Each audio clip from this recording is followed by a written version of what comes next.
Bhushan jewellers.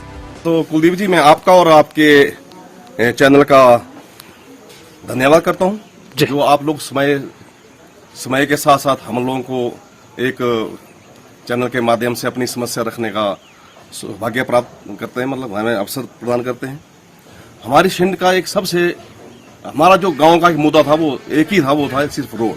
बाकी हमारे पास लगभग सारी सुविधाएं ऑलरेडी हैं, और वो सारी सुविधाएं जो मैंने एक विश्लेषण किया है, अपने एक अध्ययन पठन किया है, तो ये सारी सुविधाएं पिछले कांग्रेस पार्टी के कार्यकाल से आई हैं, चाहे वो पूर्व में अपने स्वर्गीय विद्याधर जी रहे हो या उनके बेटे अपने सुरेंद्र बहादुर जी रहे हो। जो हमने अभी भल्लीघाट से गुवाहाटी तक सड़क प्लान की थी, वो 2012 में जब राजा वीरभद्र सिंह की सरकार थी शिमला में, और हमारे विधायक सुरेंद्र बहादुर जी उस टाइम इसमें हारे हुए थे, लेकिन वो एक्टिव थे उस टाइम भी, तो उनको हमने रिक्वेस्ट करके वो प्लान की थी, और उसका टेंडर जो था वो 2017 में हुआ। लेकिन हमारा दुर्भाग्य ये रहा कि उस कार्यकाल में ये उसका उद्घाटन नहीं कर पाए।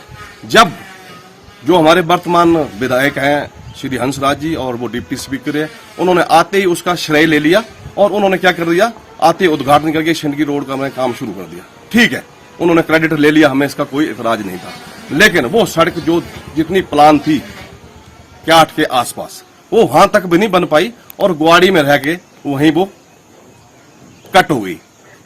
उसके बाद वो प्लानिंग स्टेज में ही अभी तक हमने पिछले एक साल में उस फाइल पे काफी, मैंने नहीं, मेरे जो और एसोसिएट लोग हैं उन्होंने उस पर काफी एनर्जेटिक रूप से काम किया। लेकिन अब होता क्या कि हवाई जहाज में ज्यादा दौड़ने से हम उस हवाई जहाज की गति से पहले नहीं पहुंच सकते, कुछ एक चीजें होती जो है। तो इसका मेन जो कारण रहा है वो हमारे नेताओं की, और खास तौर पे मैं तो ये कहूंगा कि जो हमारे डिप्टी स्पीकर हैं, और जिनको हमने पिछले 2 इलेक्शन में विधानसभा तक पहुंचाया था, उनकी इच्छा शक्ति की कमी रही है। उन्होंने ध्यान नहीं दिया इसी चीज पे। क्यों? उनको स्कूल के बच्चों को पीटने से और प्रिंसिपल को धमकाने से रोड सड़कें कहाँ का मतलब ये है। मेरा ये, मैं परफेक्ट आपको बता रहा हूँ, ये रहा है, क्योंकि आदमी टाइम इनको तब देता जब इन एंटी जो सोशलिज्म एक्टिविटी से थोड़ा सा हटके विचारधारा का हो, तो ये तो इन चीजों में रहे। देखिए सर, अगर बात की जाए चुनावों की, अब 2022 के विधानसभा चुनाव जो है वो सर पर हैं जी, तो चुराह विधानसभा क्षेत्र से क्या आपको लगता है कि इस बार बदलाव होगा? इस बार चुनाव विधानसभा से ही नहीं, मैं बोलता हूं हिमाचल की 68 सीटों पे बदलाव होगा। क्योंकि जिस तरह से हमारी भारतीय राष्ट्रीय कांग्रेस पार्टी ने जो अभी कैंडिडेट उतारे हैं ग्राउंड में, वो सब जीतने वाले हैं।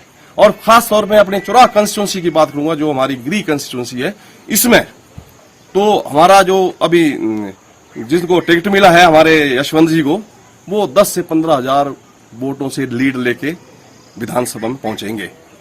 देखिए, विधानसभा उपाध्यक्ष डॉक्टर हंसराज के कार्यकाल की बात की जाए तो आप किस तरह से देखते हैं उनका कार्यकाल? उनका कार्यकाल अगर मैं उसको ये कहूं तो 0% नंबर देता हूं मैं उनको, क्योंकि उन्होंने लोगों की जो भावनाएं हैं उनको ठेस पहुंचाई है। जब उनको टिकट मिला था तो किसी भी व्यक्ति ने पार्टी से उनको नहीं जिताया था, उन्होंने ये जिताया था कि आजादी के इतने वर्ष बाद जो है टिकट चुरा के एक लड़के को मिली है, और सभी ने बोला कि अपना देश ही मनुया भाई। इसमें कोई धर्म, जाति, समुदाय या पार्टी बेस से वोट नहीं दिया गया था उनको वोट ये दिया गया कि चुरा का लड़का, एक बड़े साल के बाद एक चुरा को टिकट मिला है, और लोगों ने उनको बढ़ चढ़ के जीत दी थी। दोबारा उनको फिर मौका दिया, लेकिन इसका हमें क्या फल मिला वो आप सबके सामने है। अब बोलते हैं हमने चुरा, हमें सड़क का जाल बिछा दिया, एक भी सैंक्शन रोड नहीं बनी है। और जो एक कैंथली टू हमारे जिंद्रा चली हुई है कोहाल में, वो बहुत पहले सैंक्शन हुई थी, अभी जस्ट इन्होंने टेंडर किया, नए काम कोई भी प्लान नहीं किया पिछले 10 साल में। ना कोई विधायक हेड का विधायक निधि का पैसा कहाँ गया कुछ पता नहीं है। और खास तौर पर जो जब भी हम एक विकास की बात करते हैं तो जो विकास होता है वो एक हमारे वार्ड से, पंचायत से और कंस्टिट्यूंसी से लेके दिल्ली तक पहुंचता है।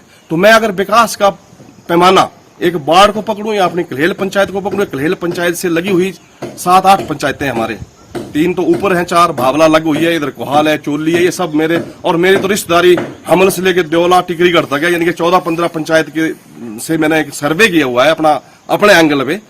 तो विकास नाम की कोई चीज नहीं है। बहुत सारे लोग इनसे फ्रस्ट्रेड हैं, और आप टोटल ही बदलाव चाहते हैं। उनको मतलब कहीं भी वो स्टैंड नहीं है इनका। अभी जो आगे आने वाले चुनाव में इसमें 100% जो है विजय हमारे यशवंत जी को मिलेगी और भारतीय राष्ट्रीय कांग्रेस की सरकार जो है वो शिमला में बैठेगी। चुराह से कुलदीप सिंह की रिपोर्ट। ऐसी ही वीडियो को देखने के लिए ENTV के फेसबुक पेज को लाइक करें और YouTube चैनल को सब्सक्राइब करें और वीडियो अच्छी लगी हो तो शेयर जरूर करें।